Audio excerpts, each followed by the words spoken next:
आदाब साथियों, कैसे हैं आप सब। बड़े ही एक महत्वपूर्ण विषय पे बातचीत करने के लिए मैं आपके बीच में आया हूँ। इस माध्यम का मैं प्रयोग कर रहा हूँ जिन माध्यम से मैं आपसे बातचीत कर सकता हूँ। विश्व के सामने एक सबसे बड़ी समस्या वातावरण की है। वातावरण, एनवायरनमेंट हमारा लगातार दूषित हो रहा है और जिससे जुड़ी हुई जो मूल चीज़ है वो हमारा स्वास्थ्य है। वातावरण अगर दूषित होगा, वातावरण अगर स्वच्छ नहीं होगा तो निश्चित रूप से उसके बुरा प्रभाव जो होंगे हमारे शरीर पे पड़ेंगे, हमारे स्वास्थ्य पे पड़ेंगे, हमारे मस्तिष्क पे पड़ेगा। और ये एक ऐसी विषय वस्तु है जो मैं ये देख रहा हूँ, विशेष करके हम अपने मुल्क में, अपने देश के भीतर ये डिबेट का मूल विषय है ही नहीं। दिल्ली आए दिन चर्चा में रहती है, जो हमारे देश की राजधानी है, पॉल्यूशन को लेके। एयर क्वालिटी इंडेक्स उसका हमेशा इस सूचकांक पे रहता है जो एक डेंजरस लेवल पे रहता है। और इतना महत्वपूर्ण विषय होते हुए भी कहीं भी हमारे मुल्क के भीतर न हम टीवी चैनल्स पे देखते हैं, न पत्रिकाओं में देखते हैं,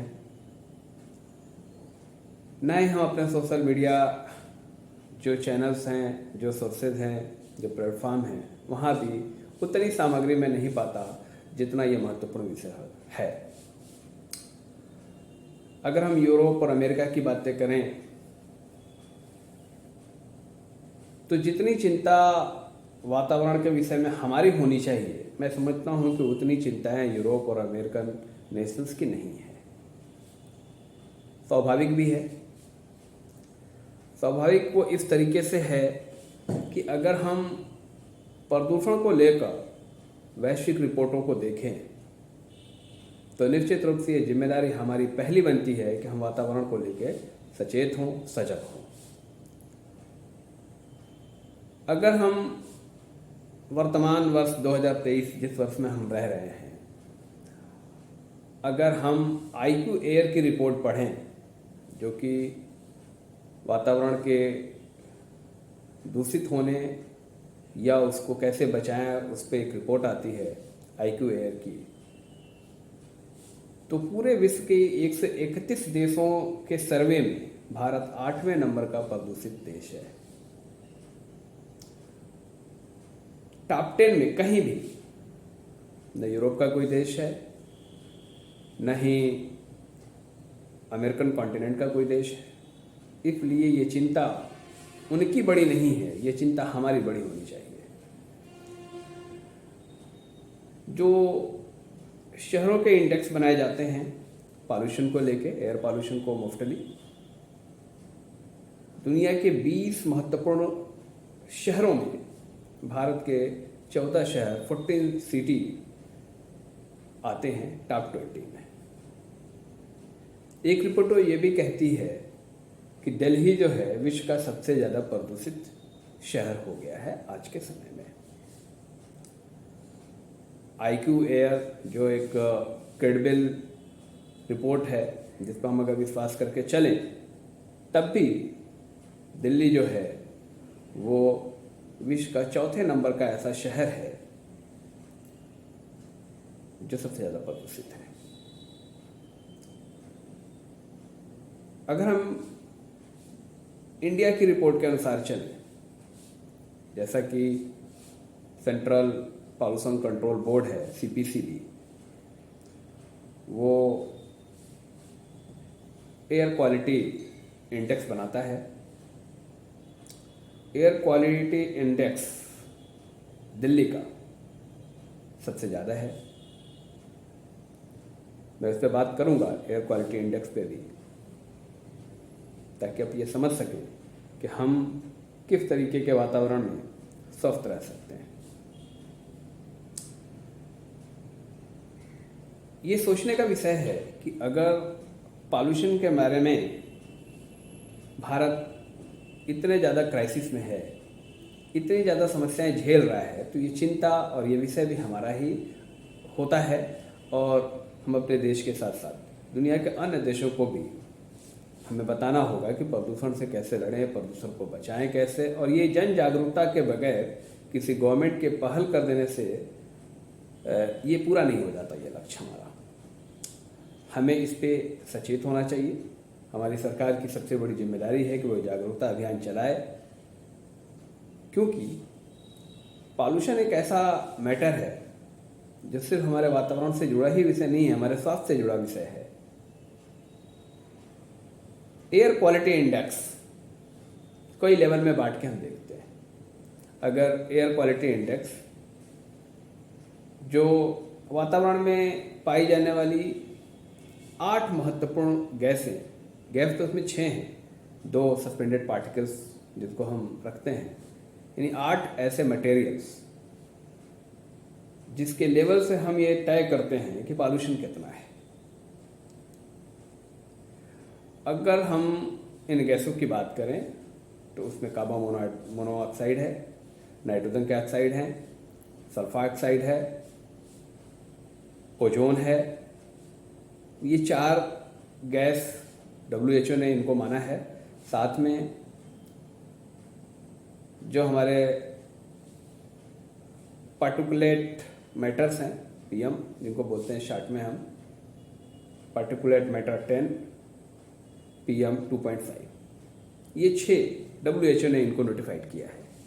अगर भारत के संदर्भ में बात करें तो यहाँ 2 गैसें और जुड़ जाती हैं इसमें, अमोनिया और बेंजीन, जो हमारे वातावरण में घुली हुई हैं। इनका एक निश्चित लेवल से अधिक होना इस बात का सूचक होता है कि हमारे स्वास्थ्य पे इनके नकारात्मक प्रभाव पड़ेंगे। पार्टिकुलेट मैटर 10 और पार्टिकुलेट मैटर 2.5 दरअसल हमारे वातावरण के अंदर धूल कण, कार्बन के छोटे छोटे कण और भी बहुत सारे जो दूषित पदार्थ हैं, स्मोक है, धुआं है,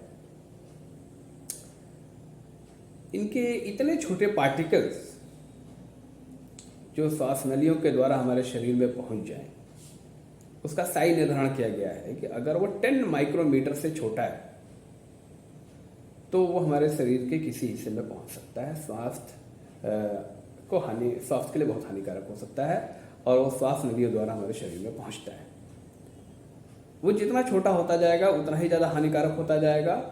अब 2.5 माइक्रोमीटर बहुत छोटे पार्टिकल्स हो जाते हैं इन्हीं के। अगर हम इसकी तुलना करें, आप इसको समझें कि ये साइज़ कितनी बड़ी होगी, तो आप ये समझिए कि जो हमारे हेयर की मोटाई है, जो बाल की मोटाई है, वो 50 to 80 माइक्रोमीटर इतना मोटा होता है। अब 10 जो माइक्रोमीटर की जो साइज़ है, सोचिए, यानी हमारे बाल की मोटाई के भी 6-7 गुना छोटा है। इन्हीं के लेवल से हम एक इंडेक्स डेवलप करते हैं जिनको हम एयर क्वालिटी इंडेक्स कहते हैं। अगर ये एयर क्वालिटी इंडेक्स 0 से 50 इंडिकेट करता है तो हम कहते हैं कि एयर हेल्दी है, बहुत हानिकारक नहीं है। अगर ये 50 से 100 तक है तो जो लोग बीमार लोग हैं, जो किसी न किसी समस्या से ग्रस्त हैं, उनके लिए वो वातावरण स्वस्थकर न होगा। अगर 51 से 150 है तो जो स्वस्थ लोग हैं, जो बीमार नहीं हैं, उनके लिए भी वातावरण जो है वो लाभकारी नहीं होगा। स्वास्थ्य की समस्याएं, खास करके हृदय रोग, फेफड़ों के रोग होने की संभावनाएं बढ़ जाएंगी। अगर ये लेवल 151 से 200 तक हो तो ये और चिंतनीय हो जाएगा। और अगर ये लेवल 300 तक पहुंचता है तो ये एक ऐसी कंडीशन होगी जब आपको ये निर्देशित किया जाएगा कि अपने घरों से बाहर ना निकलें, क्योंकि वातावरण बहुत ज़्यादा दूषित हो चुका है। अब दिल्ली का वर्तमान समय में ये सूचकांक किसी किसी क्षेत्र में तो 400 से ऊपर है। तो आप सोच सकते हैं कि हमारा वातावरण कितना दूषित हो चुका है। ये बात सिर्फ दिल्ली के संदर्भ में नहीं है, अगर आप गूगल करके अपने गांव, अपने क्षेत्र, अपने छोटे शहरों के सूचकांक को भी देखें तो ये भी एक चिंतनीय विषय है और चिंतनीय सूचकांक है। छोटे से गांव में भी मैंने कई जगह ऐसा देखा है कि सूचकांक 150, 200, 250 तक होते हैं। तो साथियों, ये एक ऐसा विषय है जो हमारे स्वास्थ्य से जुड़ा हुआ है। देश के मौजूदा हालात देख के ऐसा लगता है कि ना हमारे नेताओं को, हमारे रहनुमाओं को, न देश के जो ब्यूरोक्रेट, हमारे बड़े बड़े ऑफिसर बैठे हुए हैं, इनको किसी बात की कोई चिंता ही नहीं है। न वो स्वास्थ्य सेवाओं को बेहतर करना जानते हैं, न ही वो इन विषयों, उन कारकों को लेकर चिंतित हैं जिन कारकों से हमारे स्वास्थ्य खराब होते हैं, बीमारियां आती हैं। आप देख रहे हैं आए दिन डायबिटीज़, फेफड़े से संबंधित बीमारियां, किडनी से संबंधित बीमारियां, हृदय रोग से संबंधित बीमारियों की भरमार सी हो गई है। हर 2-3 आदमी में से आप एक आदमी से पूछेंगे तो कोई न कोई इन 3-4 बीमारियों में से किसी एक से ग्रसित आपको मिलेगा। और इसका मूल कारण जो है वातावरण का दूषित होना, और ये दूषित वातावरण हमारे स्वास्थ्य को दिन ब दिन, शनै शनै बर्बाद कर रहा है। सरकारें मौन बैठी हैं, मंत्रियों को कोई चिंता नहीं है, ब्यूरोक्रेट लूट खसोट में मस्त हैं। मेरा एक सुझाव है कि इसके प्रति हम सजग हों, सचेत हों।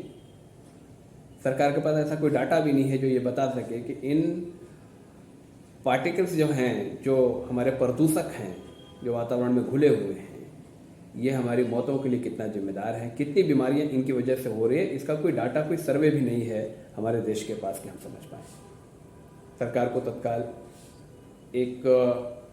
एक ऐसी व्यवस्था विकसित करनी चाहिए जिससे हम ये आंकड़ा को विकसित कर सकें कि किन गैसों से, किन प्रदूषकों से कितना प्रभाव पड़ रहा है, कितने बीमार लोग हो रहे हैं। डॉक्टरों को ये निर्देशित किया जाए कि कम से कम वो अपने पर्चे पे ये जरूर लिखे कि किन कारणों से, उनको ट्रेनिंग दिया जाना चाहिए कि वो ये समझ सके किन कारणों से ये बीमारियां हो रही हैं। एक पेशेंट उनके पास जाता है तो कम से कम उसके पास एक ऐसा मैकेनिज्म हमें डेवलप करना चाहिए कि वो समझ सके या पता लगा सके। जैसे जाता है वो जांच कराता है, जांच करके बताता है कि आपको ये फला बीमारी है। उसी तरीके से हमारे पास एक ऐसा मैकेनिज्म विकसित होना चाहिए कि वो ये पता लगाने में सफल हो सके कि किन प्रदूषकों के कारण ये बीमारी हो रही है, किसी व्यक्ति के मौत का कारण कौन सा प्रदूषक है, ताकि हम ये समझने में कामयाब हो पाए कि इन प्रदूषकों के खिलाफ एक जंग कैसे छेड़ी जाए, वातावरण को स्वच्छ बनाने का कौन सा मैकेनिज्म डेवलप किया जाए, किस तरीके से हम अपने नागरिकों को जागरूक कर सकें इनके प्रति।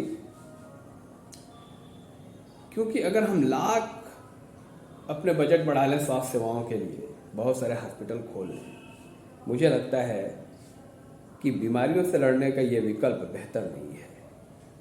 बीमारियों से लड़ने का बेहतर विकल्प उन कारकों को ख़त्म करने का है जिन कारकों से ये बीमारियां फैल रही हैं। निश्चित रूप से ये प्रदूषक उन कारकों में गिने जाएंगे, इसलिए इन कारकों के प्रति एक लड़ाई छेड़ने की आवश्यकता है। एक नागरिक होने के नाते, एक सजग प्रहरी होने के नाते आपको इस पर सोचना चाहिए। ये एक प्रमुख विषय है और इस विषय पे देश के अंदर चर्चाएं होनी चाहिए, टीवी पे डिबेट होना चाहिए, ताकि आम नागरिक जो है इन चीज़ों से प्रभावित हो, वो समझ सके और समझ के अपने तय एक कदम उठा सके। उसकी सजगता, उसकी जागरूकता ही इस लड़ाई की पहली पहल होगी। धन्यवाद।